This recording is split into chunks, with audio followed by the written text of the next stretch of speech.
ಕೋಲಾರದ್ದು ನಿನ್ನೆ 8 ವಿಧಾನಸಭಾ ಕ್ಷೇತ್ರದ ಎಲ್ಲ ನಮ್ಮ ಕ್ಯಾಂಡಿಡೇಟ್ಸ್ ಇರ್ಬೋದು, 3 ಜನ MLAಗಳಿರ್ಬೋದು, ಎಲ್ಲ ಬಂದಿದ್ದರು. ಜೊತೆಗೆ ಹಲವಾರು ಚುನಾವಣೆ ನಡೆಸ್ತಕ್ಕಂಥ ಭಾಳ ಜನ ಇವತ್ತು ಲೀಡರ್ಸು ಕೂಡ ಪ್ರೆಸೆಂಟ್ ಇದ್ದರು.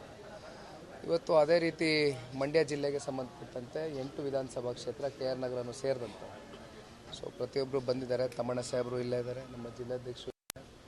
ಹಾಗಾಗಿ ಸಭೆ ಪ್ರಾರಂಭ ಆಗ್ತಾ ಇದೆ. ಹಲವಾರು ವಿಚಾರಗಳ ಬಗ್ಗೆ ಮುಂದೆ ಯಾವ ರೀತಿ ಹೋಗಬೇಕು, ಚುನಾವಣೆ ಯಾವ ರೀತಿ ನಡೆಸಬೇಕು, ಅವರ ಅಭಿಪ್ರಾಯಗಳನ್ನ ಸಂಗ್ರಹ ಮಾಡಿ ಪಕ್ಷದ ವರಿಷ್ಠರಿಗೆ ಮುಟ್ಟಿಸ್ತಕ್ಕಂಥ ಒಂದು ಕೆಲಸ ಮಾಡ್ತಾರೆ. ಸರ್, ಅಲ್ಲಿ ಕುಮಾರಸ್ವಾಮಿ ಸ್ಪರ್ಧೆ ಮಾಡಬೇಕು ಅಂತ ಕಾರ್ಯಕರ್ತರು ಒತ್ತಡ ಹಾಕ್ತಿದ್ದಾರೆ ಅನ್ನೋದು. ಸೊ ಕುಮಾರಸ್ವಾಮಿ ಅವರು ಇನ್ನೂ ನಿರ್ಧಾರ ಮಾಡಿಲ್ಲ ಅಂತ ಹೇಳಿದ್ದಾರೆ. ಸೊ ಇದು ಎಷ್ಟು ಮಟ್ಟಿಗೆ ಕುಮಾರಸ್ವಾಮಿ ಅವರು ಸ್ಪರ್ಧೆ ಮಾಡುವಂಥ ವಿಚಾರಗಳು ಚರ್ಚೆ ಆಗಿದೆ? ಕುಮಾರಣ್ಣ ಅವರು ರಾಜ್ಯ ಮಟ್ಟದ ನಾಯಕರು, ಜನ ಅಷ್ಟು ಪ್ರೀತಿ ಕೊಟ್ಟು ಬೆಳೆಸಿದ್ದಾರೆ ಕುಮಾರಣ್ಣನ. ಹಾಗಾಗಿ ಹಲವಾರು ಲೋಕಸಭಾ ಕ್ಷೇತ್ರಗಳಲ್ಲಿ ಕುಮಾರಣ್ಣ ನಿಲ್ಲಬೇಕು ಅಂತಕ್ಕಂಥ ಬೇಡಿಕೆ ಇದೆ. ಅದರಲ್ಲಿ ಮಂಡ್ಯ ಜಿಲ್ಲೆನೂ ಒಂದು. ಬಹುಶಃ ಈ ಒಂದು ವಿಚಾರವಾಗಿ ನಮ್ಮ ಪಕ್ಷದ ಕಾರ್ಯಕರ್ತರಿರ್ಬೋದು, ಜಿಲ್ಲೆ ನಾಯಕರುಗಳಿರ್ಬೋದು, ಎಲ್ಲರೂ ಸೇರಿ ಸೂಕ್ತವಾದಂಥ ಸಂದರ್ಭದಲ್ಲಿ ನಿಮಗೆ ತಿಳಿಸ್ತಾ ಹೋಗ್ತೀವಿ ವಿಚಾರಗಳನ್ನ. ಆಮೇಲೆ ಮಂಡ್ಯದಲ್ಲಿ ಈಗ ದೋಸ್ತಿ ಆಗಿದ್ದೀರಾ ನೀವು. ಸೊ ಅಲ್ಲಿ ಸುಮಲತಾ ಅವರು ಬಿಜೆಪಿಗೆ ಬೆಂಬಲವನ್ನು ಕೊಟ್ಟಿದ್ರು ಕಳೆದ ವಿಧಾನಸಭಾ ಕ್ಷೇತ್ರದಲ್ಲಿ. ಸೊ ಈಗ ಲೋಕಸಭೆ ಚುನಾವಣೆ ಬಂದಾಗ ಸಹಜವಾಗಿ ಒಂದಿಷ್ಟು ಗೊಂದಲಗಳಾಗ್ತವೆ. ಕುಮಾರಸ್ವಾಮಿ ಅವರು ಸುಮಲತಾ ಜೊತೆ ಮಾತನಾಡಕ್ಕೆ ರೆಡಿ ಅಂತ, ಬಟ್ ಅವರು ಆಪ್ತರ ಮೂಲಕ ಸಂದೇಶ ಕೊಟ್ಟಿದ್ದಾರೆ, ಆ ರೀತಿ ಆಗಲ್ಲ, ನಾನೇ ಸ್ಪರ್ಧೆ ಮಾಡ್ತಾರೆ ಮೇಡಮ್ ಅಂತ. ಸೊ ಈ ವಿಚಾರ ಯಾವ ರೀತಿ ಟ್ಯಾಕಲ್ ಮಾಡ್ತಾರೆ? ಈಗ ಮಂಡ್ಯದ ಸಂಸದರು ಬಂದುಬಿಟ್ಟು BJP ಜೊತೆ ನಾನು ಇದ್ದೇನೆ ಅಂತಕ್ಕಂಥ ಒಂದು ವಿಚಾರವಾಗಿ ಈಗಾಗಲೇ ಹಲವಾರು ತಿಂಗಳುಗಳಿಂದ ಪ್ರಸ್ತಾಪ ಮಾಡಿದ್ದಾರೆ.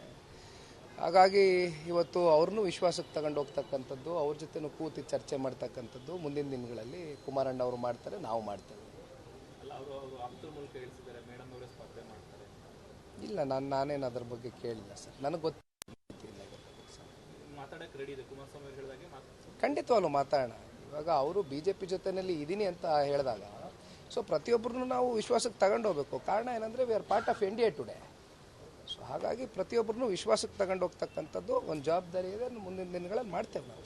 ಸರ್, ಕೊನೆ ಪ್ರಶ್ನೆ. ನಿನ್ನೆ ಕಾಂಗ್ರೆಸ್ನಿಂದ ನಿಲುವು ಸ್ಪಷ್ಟಪಡಿಸಿದ್ದಾರೆ. ರಾಮ ಮಂದಿರ ರಾಮಲಲ್ಲಾ ಉದ್ಘಾಟನೆ ಕಾರ್ಯಕ್ರಮಕ್ಕೆ ಕಾಂಗ್ರೆಸ್ ಕಡೆಯಿಂದ ಹೋಗಲ್ಲ. ಇದಕ್ಕೆ ನಿಮ್ಮ ರಿಯಾಕ್ಷನ್ ಏನು? ತಂದೆಯವ್ರಿಗೂ ಕೊಟ್ಟಿದ್ದಾರೆ, ತಾತವ್ರಿಗೂ ಆಮಂತ್ರಣ ಕೊಟ್ಟಿದ್ದಾರೆ, ನಿಮಗೂ ಕೊಟ್ಟಿದ್ರು. ಕಾಂಗ್ರೆಸ್ ನಿಲುವು ಬಗ್ಗೆ ಏನು? ನೋಡಿ, ಇವತ್ತು ನಾನು ಹೇಳ್ತಕ್ಕಂಥದ್ದು ಜನವರಿ 22ನೇ ತಾರೀಕು.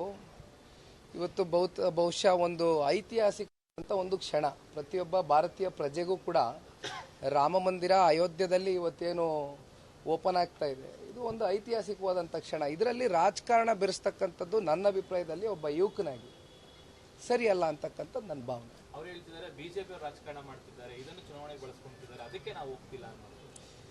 ಬಹುಶಃ ಕಾಂಗ್ರೆಸ್ ಪಕ್ಷದ ನಾಯಕರುಗಳಿಗೆ ಈಗಾಗಲೇ NDA ಮೈತ್ರಿಕೂಟಕ್ಕೆ BJP ಹಾಗೂ JDS ಇಬ್ಬರು ಒಟ್ಟಾಗಿ ಒಂದು ಚುನಾವಣೆ ಸ್ಪರ್ಧೆ ಮಾಡ್ತಾ ಇರ್ತಕ್ಕಂಥದ್ದು ಅವ್ರಿಗಾಗಲೇ ಹತಾಶರಾಗಿದ್ದಾರೆ.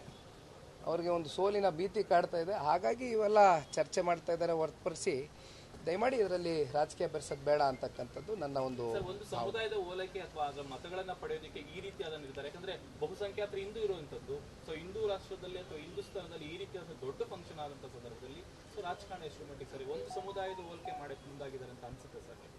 ಇಲ್ಲ ಸರ್, ಆ ರೀತಿ ಏನಿಲ್ಲ. ಇವಾಗ ಒಂದು ಸಮುದಾಯದ ಇದು ಮಾಡ್ಕೊಳ್ತಕ್ಕಂಥದ್ದು ಏನು ಬಂದಿಲ್ಲ ಇಲ್ಲಿ. ಇವತ್ತು ರಾಮನ ಹೆಸರಲ್ಲಿ ಪ್ರತಿಯೊಬ್ಬರೂ ಕೂಡ ಇವತ್ತು ನಾವು ಇದೆಲ್ಲ ಚರ್ಚೆ ಮಾಡ್ತಕ್ಕಂಥದ್ದು ಸೂಕ್ತ ಅಲ್ಲ. ದಯಮಾಡಿ ಸರ್. ಅವರು ಕಾಂಗ್ರೆಸ್ ನಿರ್ಧಾರ ನಿಮ್ಗೆ ಒಪ್ಪಿಗೆ ಮಾಡಿದ ಸರಿ ಅಂತ ಸಾಕು ಬಿಡಿ, ಅದ್ರ ಬಗ್ಗೆ ಚರ್ಚೆ ಬೇಡ. Thank you.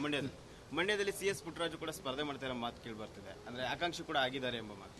ಇಲ್ಲ, ಅದು ಇವತ್ತು ಕೂತ್ಕೊಂಡು ಚರ್ಚೆ ಮಾಡ್ತೀವಲ್ಲ ಮೀಟಿಂಗಲ್ಲಿ, ಜನಗಳ ಅಭಿಪ್ರಾಯ ಸಂಗ್ರಹ ಮಾಡೋಣ ಏನಂತ. Okay, thank you.